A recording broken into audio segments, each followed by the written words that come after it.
Hi, and welcome back. I'll take you through this lesson on statistical analysis and business applications.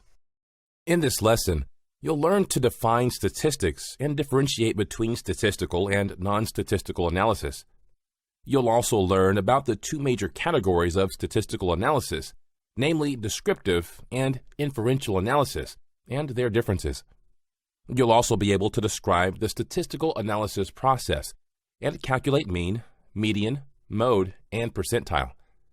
You'll also be able to represent data distribution using various methods such as histogram, bell curve, and kurtosis. You'll also learn about hypothesis testing, chi-square test, types of frequencies, and correlation matrix. Let's begin this lesson by defining the term statistics.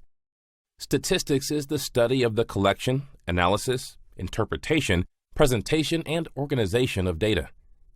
It's widely used to understand the complex problems of the real world and simplify them to make well-informed decisions. Several statistical principles, functions, and algorithms can be used to analyze primary data, build a statistical model, and predict the future outcome.